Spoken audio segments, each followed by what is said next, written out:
오늘의 주요 뉴스입니다. 오늘도 전국 곳곳에 폭염특보가 이어지는 가운데 서울의 한낮 기온이 35도를 웃도는 등 불볕더위가 계속되겠습니다. 호우주의보가 발령된 제주도에는 최고 200mm가 넘는 장맛비가 내리겠습니다. 여름에 들어서자 러브버그로 불리는 붉은 등 우단 털파리가 서울 전역에서 나타나고 있습니다. 예년보다 열흘 가까이 일찍 출몰하면서 서울 곳곳에서 불편을 호소하는 민원이 속출하고 있습니다. 의대 증원을 멈춰달라며 의료계가 제기한 집행정지 신청이 대법원에서도 각하 기각됐습니다. 의사협회가 주도하는 무기한 휴진을 놓고 의료계 내분이 빚어진 가운데 범의료계 대책위 구성과 관련해 어젯밤 논의가 이뤄졌던 연석회의 결과가 오늘 오후 발표됩니다. 일본 메신저 라인을 운영하는 라인 야후가 네이버와의 관계 끊기에 속도를 내고 있습니다. 결제 서비스인 라인페이 서비스를 종료한 데 이어 올해 안에 네이버와의 시스템 분리는 물론 모든 위탁 관계를 종료할 계획입니다.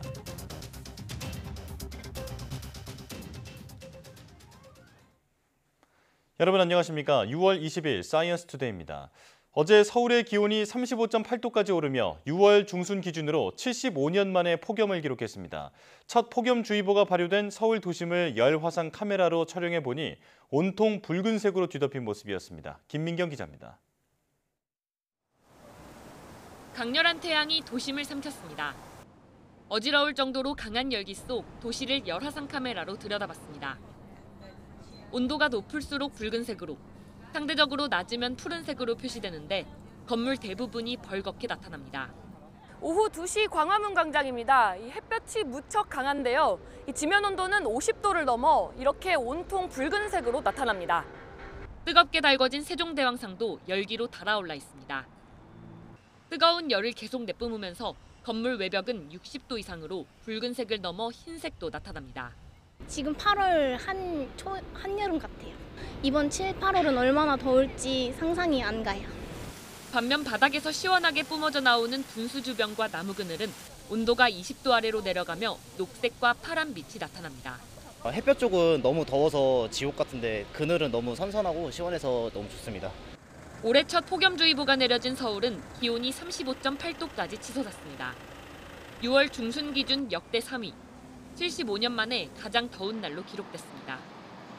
경주 37.7도, 정읍 37.5도, 정선과 광주도 37도를 넘어서며 전국 곳곳에서 관측 이래 가장 높은 6월 중순 기온을 기록했습니다.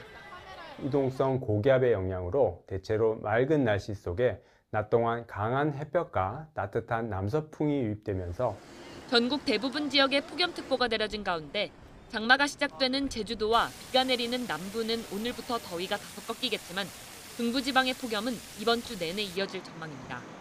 YTN 김민경입니다. 서울의 첫 폭염주의보가 내려진 가운데 서울시가 폭염 종합지원상황실을 가동했습니다. 상황실은 폭염 피해 상황을 파악하고 취약계층과 시설보호 현황을 점검하며 대응 방안을 관리하게 됩니다. 또 돌봄이 필요한 어르신에게 격일로 안부를 묻고 노숙인 밀집 지역 관리 인력과 순찰을 강화하면서 야외 건설 노동자 보호를 위해 공사장 살수량을 늘리고 휴식 보장도 점검합니다. 이 밖에 도심 열섬화 현상 완화를 위해 유출 지하수를 이용한 쿨링로드 13개소를 운영하고 최고 기온 시간대에는 주요 도로에 물청소를 합니다. 어제 대구와 경북 일부 지역의 낮 최고 기온이 체온을 넘는 37도를 웃돌았습니다. 말 그대로 불볕더위가 벌써부터 기승을 부리면서 온열 질환자가 속출하는 등 건강관리도 비상인데요. 특히 냉방시설조차 없이 더위를 견뎌야 하는 쪽방 주민 등 취약계층의 고통은 더 커지고 있습니다. 김근우 기자가 현장을 다녀왔습니다. 10가구 정도가 지내는 대구의 한 쪽방입니다. 복도에 들어서자 벌써 뜨거운 열기가 느껴집니다. 한 사람이 겨우 누울 정도로 좁은 방은 햇볕이 내리쬐는 바깥보다 더 덥습니다. 30도를 웃도는 무더위에 다닥다닥부터 환기도 어려운 쪽방에서 주민들은 선풍기 하나에 의지해 여름을 나야 합니다. 전기세 부담은 물론 건물이 워낙 낡은 탓에 에어컨은 생각도 할 수 없습니다. 대부분 나이가 많고 경제적 여건도 어려워서 무더위로 가장 큰 피해를 볼 수밖에 없습니다. 힘들지 뭐. 잠이 비 안 온다면 바깥에서 생활 좀 해야 되지. 몸도 안 좋고 하는데 어떻게 뭐. 내가 돈이 없을지 뭐 어떻게 합니까. 뭐 이런 사는 게 뭐 저거 해야 되지 뭐.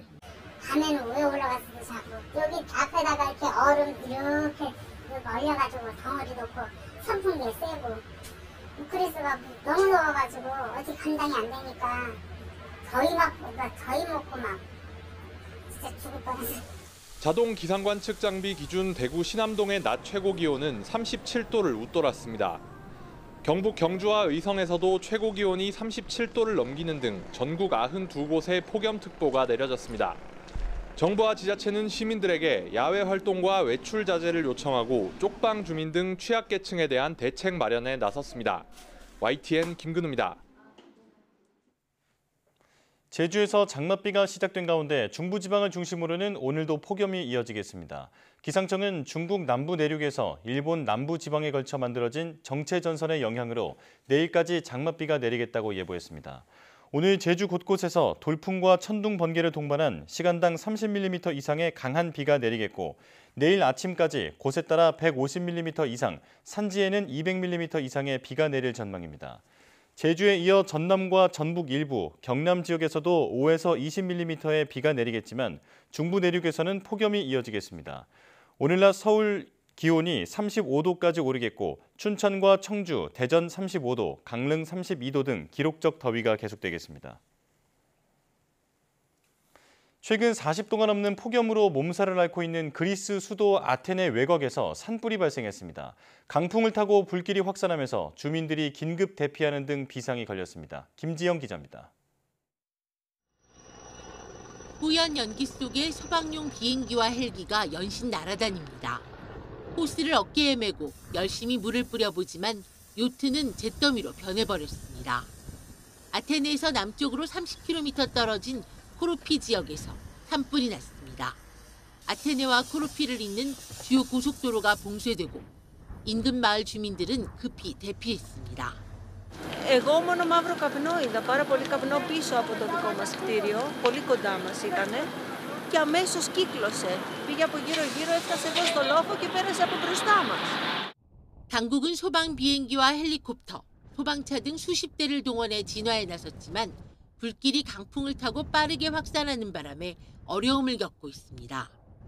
특히 기온 40도가 넘는 고온 현상이 이어지는 가운데 최근 몇 주간 비가 내리지 않아 토양이 매우 건조해진 탓에 불길이 쉽게 잡히지 않고 있습니다. χρειάζεται πολύ προσοχή.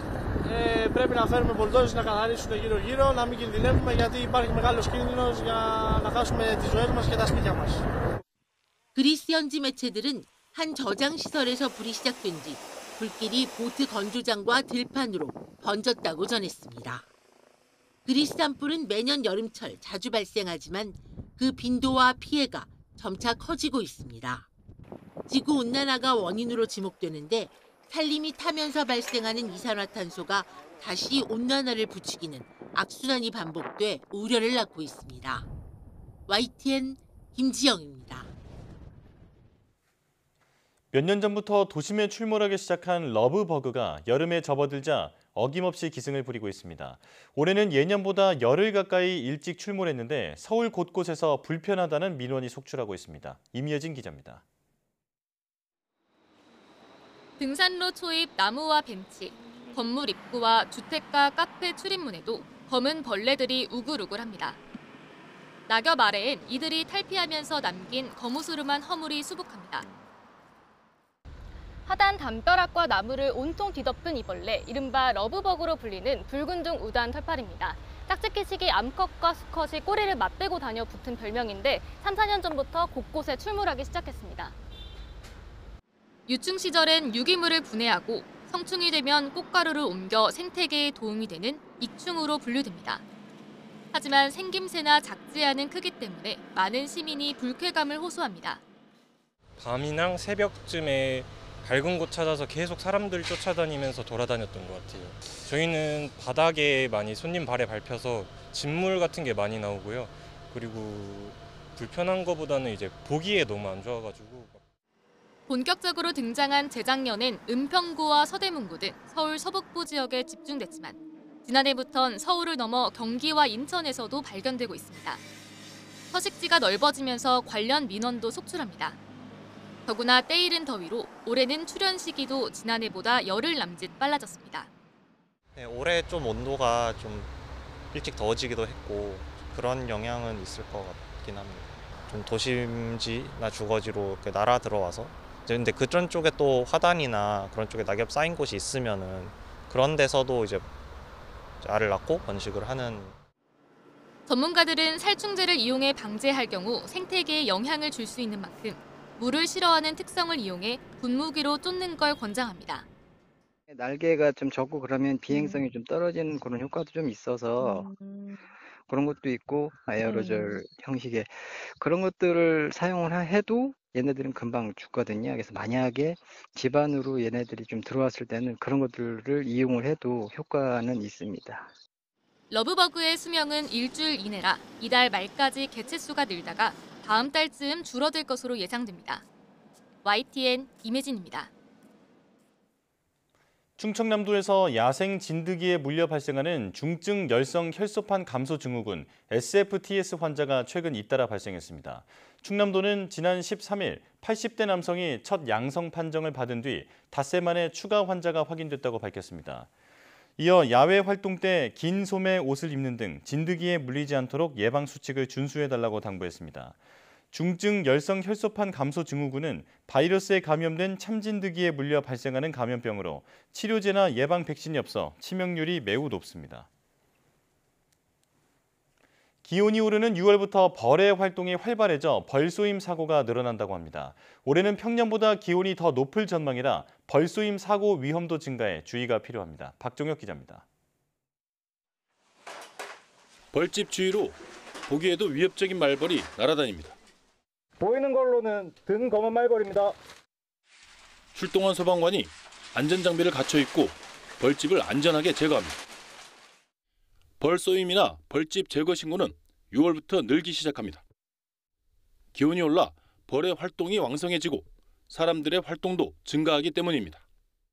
벌집 신고는 6월이 지나면서 증가하기 시작합니다. 7, 8월이 지나면서 일벌 개체수가 증가하고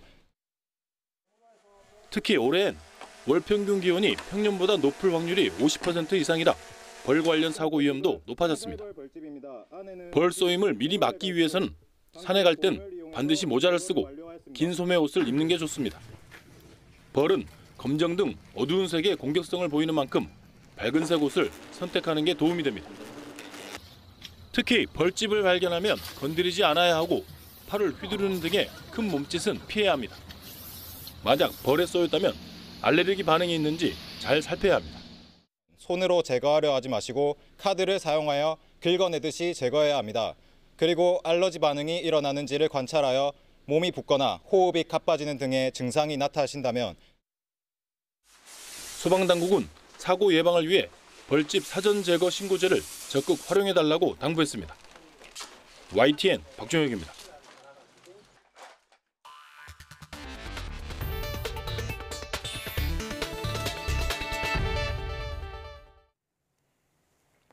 의대 정원 증원을 멈춰달라며 의료계가 법원에 제기한 집행정지 신청이 대법원에서도 받아들여지지 않았습니다. 대법원은 정원을 늘리지 않으면 국민보건에 막대한 지장이 생길 수 있고 입시 현장에도 큰 혼란이 일어날 거라고 지적했습니다. 김철희 기자입니다. 의대 증원 집행정지 신청에 대한 대법원 결정은 앞선 사법부 판단과 크게 다르지 않았습니다. 2025학년도 전체 의대 증원을 2,000명 증원해 대학별로 배정한 처분 집행을 정지할 이유가 없다고 본 겁니다. 먼저 당장 증원되는 정원이 한 개 학년에 불과해 교육의 질이 크게 떨어지진 않을 거라고 판단했습니다. 의료인 양성에 필요한 교육은 입학 뒤 1, 2년 정도가 지나야 시행되는 만큼 당장 필요한 교육이 불가능해지는 건 아니란 겁니다. 또 증원 배정이 멈추면 국민보건에 핵심적 역할을 하는 의대 정원 증원에 막대한 지장을 초래할 우려가 있고 의대 진학을 준비하는 수험생들과 교육 현장에도 상당한 혼란을 일으킬 수 있다고 봤습니다. 의대 교수와 전공의, 준비생들의 경우 증원 처분의 직접 당사자가 아니라 소송 요건을 갖추지 못했고 의대 재학생들의 경우에만 신청인 자격이 있다고 본 것도 원심과 같았습니다. 다만 교육부의 증원 발표는 증원 관련 내용을 알린 것에 불과해 항고 소송 대상으로 삼을 필요가 없다고 판단했습니다. 이에 대해 의료계 측은 일부 판단은 아쉽다면서도 남은 소송에서 이길 가능성이 큰 만큼 결과를 기다리겠다고 밝혔습니다. 하지만 하급심에 이어 대법원에서도 의료계의 주장이 받아들여지지 않으면서 의대 정원 증원을 막을 동력은 더욱 약해질 거란 분석도 나옵니다. YTN 김철입니다. 공정거래위원회의 조사를 두고 대한의사협회는 부당한 공권력 행사라고 반발했습니다. 의협은 정부의 일방적인 정책 추진에 대한 의료계의 자율적이고 정당한 의사표현을 공권력으로 탄압하는 것은 매우 부당한 조치라고 주장했습니다. 그러면서 회원들의 자발적 참여에 따른 신성한 투쟁 행위를 의협의 불법 진료 거부 동료로 보는 것은 국민 건강과 생명을 지키기 위해 헌신하는 수많은 의사들의 자발적인 저항 의지를 모욕하는 행위라고 밝혔습니다. 서울대병원이 무기한 휴진에 돌입한 지 나흘째에 접어든 가운데 외래 진료와 수술 감소가 이어지며 환자 불편이 계속되고 있습니다. 서울대 의대 비상대책위원회 관계자는 YTN과 통화에서 자체 집계 결과 지난주 대비 외래 진료는 40%가량, 수술은 30%가량 준 것으로 추산된다고 밝혔습니다. 실제 병원을 찾은 일부 환자들은 진료 일정이 미뤄지면서 발길을 돌리는 등 피해가 잇따랐습니다. 서울대병원 외에도 오는 27일부터 휴진에 동참하는 세브란스 병원을 비롯해 상급 종합병원 여러 곳이 휴진을 계획하거나 논의하는 등 휴진 움직임은 확산하고 있습니다. 의대 정원 증원 재논의를 촉구하면서 범의료계 대책위원회 구성을 주도하는 대한의사협회가 오늘 의료계 연석회의 결과를 발표합니다. 대한의사협회는 오후 3시 의협회관에서 어제 저녁 진행된 연석회의 결과를 발표한다고 밝혔습니다. 연석회의에선 대한의학회, 전국의과대학 교수협의회, 전국의대교수 비상대책위원회 등이 참석해 범의료계 대책위원회 구성을 논의했습니다. 연석회의에 참석했던 최창민 전국의대교수 비상대책위원장은 무기한 휴진에 대한 공감대는 형성돼 있다면서도 대책위 출범과 관련해선 중요하게 바뀐 내용이 있다고 전했습니다. 일본의 메신저 라인을 운영하는 라인 야후가 되도록 빨리 네이버와 관계를 끊기로 했습니다. 네이버와 라인 야후의 지분을 양분하고 있는 일본 소프트뱅크가 오늘 주주총회에서 지분과 관련한 어떤 입장을 밝힐지 관심입니다. 도쿄에서 김세호 특파원의 보도입니다. 메신저 라인을 운영하는 라인 야후는 주주총회에서 이른바 탈네이버 방침을 재확인했습니다. 회계년도 2026년까지 완료하기로 했던 네이버와의 시스템 분리를 회계년도 2024년 안에 끝내기 위해 속도를 내겠다고 강조했습니다. 또 서비스 사업 영역에서 네이버와의 모든 위탁 관계를 종료하기로 하고 다음 달 관련 계획을 발표하기로 했습니다. 결제 서비스 라인페이를 소프트뱅크의 페이페이로 통합하기로 하는 등 이미 네이버 영향력 축소에 나섰습니다. 또 라인의 아버지로 불리는 신중호 최고 제품 책임자를 이사회에서 제외하고 이사회 전원을 일본인으로 채웠습니다. 일본 총무성은 지난해 11월 대규모 개인정보 유출과 관련해 라인 야후에 네이버와 자본 관계를 재검토하라고 요구했습니다. 주주들의 비슷한 요구도 잇따랐습니다. ネバとの関係どうするかっていうのがそれが一番聞きたかった。 라인 야후는 자본 관계에 대해서는 구체적인 언급을 하지 않았습니다. 親会社同士の話でございますので、当社が親会社の資本関係について決定できる立場ではございませんので。 라인 야후는 다음 달 총무성의 행정 지도에 대한 조치 보고서를 제출할 예정입니다. 이런 가운데 네이버와 라인 야후 지분을 양분하고 있는 소프트뱅크도 주총에서 지분과 관련한 입장을 밝힐 것으로 보입니다. 라인 야후가 네이버와의 관계 단절에 더욱 속도를 내는 가운데 소프트뱅크의 주주총회 내용에 관련 업계의 이목이 쏠릴 것으로 보입니다. 도쿄에서 YTN 김세호입니다. 내년 실제 공휴일은 68일로 올해와 차이가 없는 것으로 나타났습니다. 우주항공청이 발표한 2025년도 원력 요항에 따르면 2025년은 일요일이 52일이고 국경일과 설날 등 공휴일 18일을 더하면 내년 휴일은 70일입니다. 하지만 어린이날과 부처님 오신 날이 5월 5일로 서로 겹치고 추석 연휴 첫날인 10월 5일이 일요일과 겹치면서 실제로 쉴 수 있는 공휴일 수는 총 68일입니다. 내년에 가장 긴 연휴는 10월로 개천절과 추석 연휴의 주말, 한글날이 이어져 7일인데 한글날 다음 날인 금요일에 휴가를 낸다면 3일에서 12일 동안 황금 연휴를 즐길 수 있습니다. 원력 요항은 음력과 양력을 비교해 공휴일과 24절기, 연간 휴일수 등을 달력을 만드는 데 필요한 정보를 요약한 것입니다. 20에서 40대 직장인 10명 가운데 7명은 이직을 고려하고 있는 것으로 나타났습니다. 한국경영자총협회가 전국 20대에서 40대 정규직 근로자 1,500명을 대상으로 조사한 결과 응답자의 70%가 이직을 고려 중인 것으로 집계됐습니다. 특히 20대는 응답자의 83%, 30대는 응답자의 73%, 40대 58%가 이직을 고려하고 있다고 밝혀 연령대가 낮을수록 비중이 높았습니다. 이직을 고려하는 이유로는 금전 보상에 대한 불만족이 62%로 가장 많았고 과도한 업무량, 기대보다 낮은 평가, 미래에 대한 불안 등이 뒤를 이었습니다. 또 응답자의 68%는 아직 경험이 있었고 현재 직장이 첫 번째 직장이라는 응답은 32%에 불과했습니다. 경총은 이직의 가장 큰 동기는 금전적 보상이라며 기업은 인재 이탈을 막기 위해 직무와 성과 중심으로 임금 체계를 도입하고 공정한 보상 시스템을 마련할 필요가 있다고 조언했습니다. 지난 한 해 산업재해로 노동자 598명이 숨졌습니다. 이런 안전사고를 미리 막기 위해 다양한 유형의 안전사고를 체험하는 교육시설이 경남 창원에 문을 열었습니다. 임형준 기자입니다. 짐을 가득 실은 지게차가 후진합니다. 벽에 붙어있던 작업자를 못 보고 후진하다 작업자가 벽과 차 사이에 끼입니다. 실제 사고는 아니고 체험형 안전교육의 일부입니다.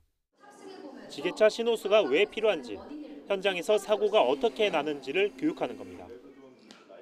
산업안전, 공사안전 이러한 사업장 내 활동들에 대해서 안전 예방 교육을 실시하고 있습니다.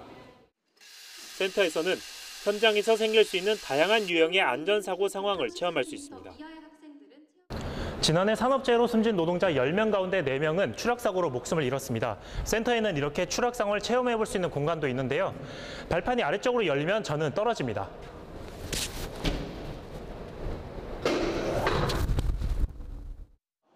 추락이나 끼임 사고 등 23가지 안전사고를 직접 몸으로 느끼며 사고 예방 지식을 쌓을 수 있습니다. 사내 직원은 물론 다른 회사 노동자와 지역 주민도 무료로 이용할 수 있어 지역사회가 거는 기대가 큽니다. 체험을 통해서 안전을 확인하고 또 안전문화를 확산시키는데 아마 크게 도움이 될 걸로 생각합니다. 자동차 부품업체가 만든 체험형 안전교육센터가 지역사회에 안전문화를 정착시키는 데에 도움이 될지 관심이 모아집니다. YTN 임형준입니다. 최근 일본 도요타 자동차 등의 품질 인증 관련 부정행위 파문과 관련해 동일한 차량 형식으로 국내에 수입된 차종은 없는 것으로 나타났습니다. 국토교통부와 한국교통안전공단은 일본 도요타 등 5개 자동차 제작사의 부정 인증과 관련해 해당 차종의 국내 수입 판매 여부에 대한 전수조사 실시 결과 이같이 밝혔습니다. 국토부는 다만 도요타 렉서스 RX와 야마하 이륜 자동차인 T-MAX 그리고 YGF R3에선 일본에서 문제가 된 부정 인증 부품과 동일한 엔진, 경음기가 각각 장치된 것으로 확인됐다고 설명했습니다. 이에 따라 국토부와 한국교통안전공단 산하 자동차안전연구원은 부정 인증 부품이 장착이 확인된 차종에 대해 지난 14일부터 제작 결함 조사에 착수해 현재 조사가 진행 중입니다.